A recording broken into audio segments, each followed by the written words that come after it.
Miss Mitch. Sige, so we are in our second myth, no? Singleness requires a special calling. And to be honest, sa mga matyagan, yung myth, manggid siya. Do you think it's a myth? Okay, personally, I almost thought nga siguro mga 70% siguro. I almost thought nga it is actually a special calling. Ito gina-isolate, ito lang single, ito ka. And later on, kanami, isang ako, yung picture daw ng nagatiho-giho, nga si Superman, and then, ang sa background, there are mga married, mga couples. Ganito ko ay. So, imagine na niyo. Okay, and actually, ang ginabakita ni Mitch, no, there will be a lot of reiteration sa moment na balang na thought na about sa eunuch, na it is a gift, and then I hope na makabasa ko to sa myth number 1. But the book, I really appreciate the book because very clear siya, ng practical, and then most of all, biblical din siya. So, actually, ano ni siya, ng idea ni siya ni Nebs, that we do a survey. What do people think about singles? A short survey, which would actually support the statement nga singleness is a special calling. Kung latawon mo sa ilang mga statement, it would actually support that statement nga do a special calling, it's a single. So we talk to random people, Christians, non-Christians, kagamuning ilang mga sabat. No? We interviewed maybe 20.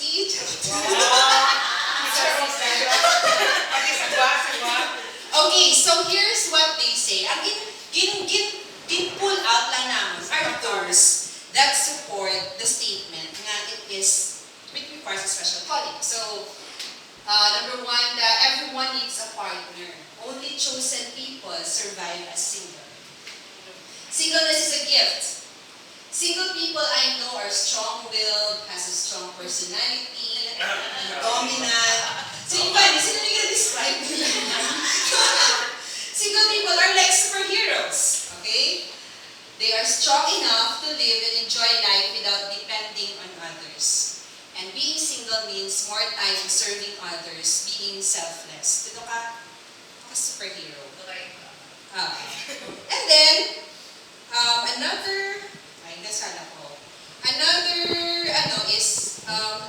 question is, what they say to you being single. Yung isa daw directed na sa imo as a single. Yeah, you are too independent. I don't think I will survive being single. Yeah, you will travel alone. You must be very brave. I don't know how you do it. And you must have so much time in your hands. And you are different. Politely saying that you are abnormal, no? That's why you're still single.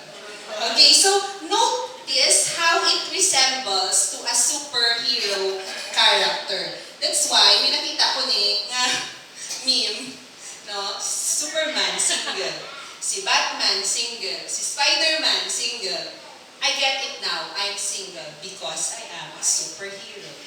So, with great power comes great responsibility. Pagpalubag to.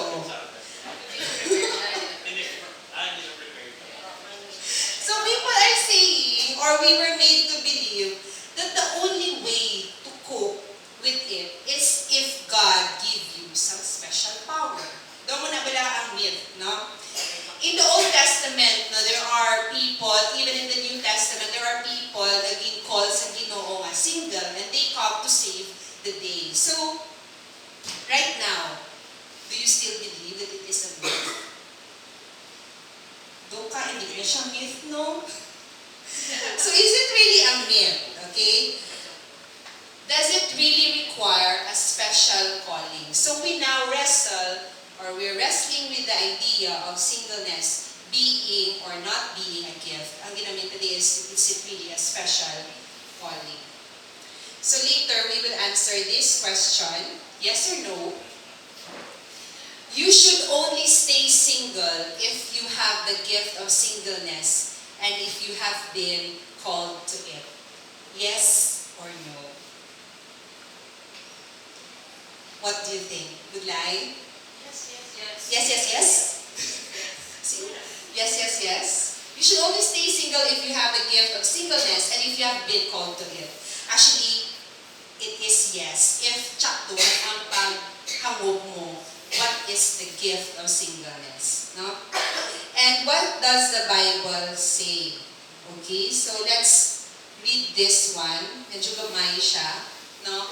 So ang context lang na guro na in Corinth, marriage is an area nga though troubled kid katama due to the corruption, fornication, adultery, homosexuality, and that's why si Paul naghambal siya on verse 6. If we all read it together, no? Verse 6 and 7. Okay? Ready? Start. Now, as a concession, not a command, I say this. I wish that all were as myself am, but each has his own gift from God, one of one kind and one of another. So, actually, gin-elevate man gid ni Paul ang singleness diri. Because nga, may gin-elevate niya from marriage as long as it is celibate. And mentioned by the limits. As long as na you have the self-control to resist, no, ng having sexual relations na outside of marriage. Pero, question ka man, so even Paul, is he saying that ang singles, yeah, may extra self-control power? Damo naman na, no? So, mahambal ka ba lang nga, okay, to admit din na siya bala, nga it does require a special calling. But actually, here ko no, Paul recognizes lang the special freedom and independence that he had to serve Christ. Kagahambal man na siya, nga I wish that all were as myself am, but each has his own gift. So each has his own gift, no? Equally, ginhatag sa aton Creator, kung ano ang gift nga para sa aton, because He knows us and He loves us, and amo na ang aton nga need. So ang gift, bilang na paminsar ko din, is a gift. Everything is a gift. So today is a gift. Ano pa that's why it's called the present. Or our life is a gift. Being here is a gift. Being single is a gift. Being married is a gift. So, doon muna siya ang statement. But it doesn't, wala yan yung ginahambal na ang singleness has a special calling or is superior compared to marriage. So, ano ang nature of the gift? No? Does this mean requiring a special capacity to cope with it? Okay. So, we established that it is a gift. But what is the nature of the gift? Have we taken the gift to mean some special capacity to cope with it? Okay? So let's see man what the Bible says. Okay. In Matthew 19 verses 1 to 12. So indeed, Jesus, no, he's teaching about divorce, no? Siguro basahin lang din ang nasa grid. Let's read it all together. The disciples said to him, if such is the case, his wife, it is better not to marry. But he said to them, not everyone can receive this saying, but only those to whom it is given. For there are eunuchs who have been so from birth, and there are eunuchs who have been made eunuchs by men, and there are eunuchs who have made themselves eunuchs for the sake of the kingdom of heaven. Let the one who is able to receive this, receive it. Okay, so the whole point of this passage is if ma-divorce man lang ka mo, so better don't marry, gamo na. Or may matubang ka na. Dama na siya. But since hindi tanan makahandle sinataw, Christ is not enjoining celibacy here. Rather, He makes it entirely a personal choice, no? Except for those who are physically unable to marry, and either because may mga experience sila or natural causes, and those who has the pragmatic reasons not to marry for the good of the kingdom. So it is really a personal choice, you know. And sometimes siguro some Christians or even us would interpret na do may gift yet, do may something special kung single ka. Actually, it's not the point. There's no way na ginasuggest ni Jesus na ang pagiging celibate or pagiging single is superior sa marriage, no? So, and it is not a special calling. Okay, so now we can conclude that there is a problem if we think that singleness requires a special calling or a spiritual superpower. So what is wrong with thinking that singleness needs some spiritual superpower? So the author, no, he mentions five na mangin problem ta if amo na siyang thinking ta na ang singleness requires special power or special calling. Number one, it is ultimately another way of denying the intrinsic goodness of singleness. So kung maghambal ka ng special power gid siya, actually siya tanan, siya. If singleness gonna requires a special spiritual superpower just to survive it, it must be really terrible, no? So kung ako na ang mindset na okay, singleness is a special calling, so it requires superpower. That means it is terrible, no? So deny mo ang goodness sa pagiging single. Number two, it is as if singleness requires a special gift to make it bearable. Actually, doon kasi nilalians lang, diba? And lastly, single people feel life hasn't started yet. So if we think na amo na nang wala goodness and single, kahulat ka, so your life is at pause, no? So do feeling mo until ka-married ka, that's the only good thing that will happen. So it is denying the goodness of being single. Second, it can encourage bitterness rather than the pursuit of godly contentment. So comparing yourself to others and saying they obviously have the gift of singleness whereas I don't. So do everyday kung i-label mo i-label ang self mo, wala ko yung gift of singleness or may ko gift of singleness. So do gina-compare mo ang iba because you think na wala ko yung gift of singleness. So until that you will feel discontented. And it leads you also to question God's plan and even question if you're missing out on something that everyone else seems to be a part of. So it encourages bitterness, no, rather than contentment. And number three, it unwittingly permits disobedience. Actually, thinking that hindi kaya para sa mo ang singleness, kaya wala kaya superpower. Doon mo na lang sa mindset mo. If that is in your mindset, you justify your sin because you claim that singleness is not your gift. Ang mga illustration sa book is that you just get into a wrong relationship or even premarital sex just because you think na singleness is not for you, no? So do gina-justify mo because hindi wala kaya gift of singleness, you will enter into that kind of relationship. So God's word is never contradictory. Acceptance of one part of it never ever involves denying another part of it. So if you think na ang will niya sa Ginoo is for you to be married, probably true, so nag-disobey kaya siya. So accepting na hindi na para sa mo and then nag-disobey ka. So it's not dapat contradictory. And it it would lead to undue pressure to get married or marrying for the wrong reasons. So, it unwittingly permits disobedience. Number 4, it is hard to see why someone should not apply the same logic naman to marriage.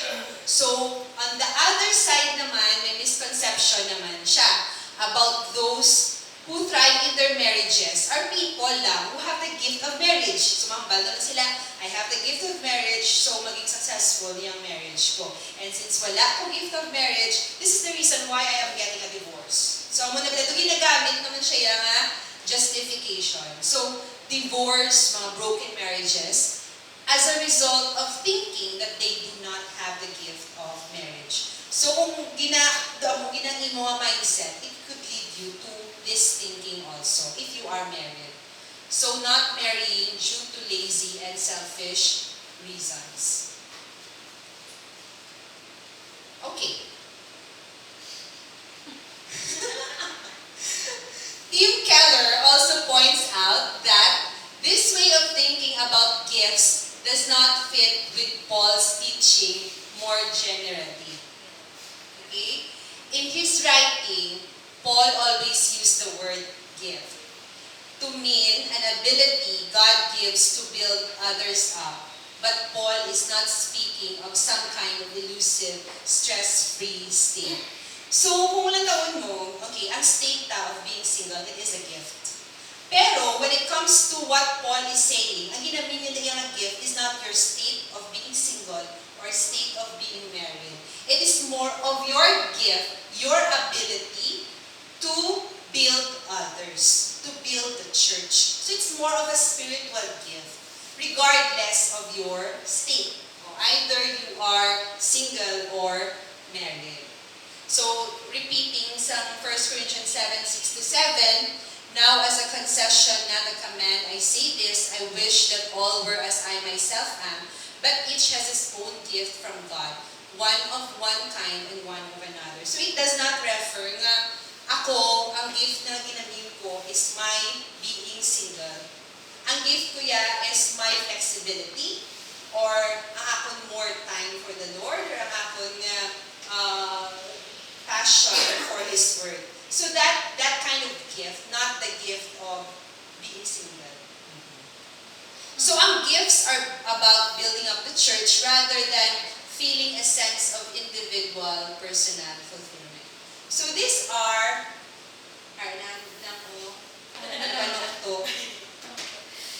Bailang minute tapos na ko.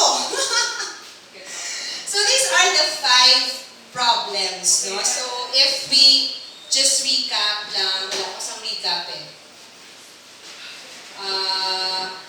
So these are the problems. If you are thinking singleness, it requires a special calling. So it denies the goodness of being single. It can encourage bitterness rather than contentment. Number 3, unwittingly permits disobedience. Number 4, it's applying the same logic man sa marriage. Number 5, ang aton understanding about the gift. No? So these are the 5 problems na if we think that the myth is true, no? So it would lead us to this kind of thinking. So, conclusion, none of us is missing out. All of us get something of the goodness of God. And we all have gifts. Makonsider ang singleness, okay? We agree na ang singleness is a gift. But it is not a special calling. Na something that requires a special superpower or it's like the gift man na araman sa mga married people. No? Ha? Yes. So there's no denying that there are challenges for being single, for both, for the married, no? And we cannot elevate one from the other, no? But it serves to remind us that regardless of our state,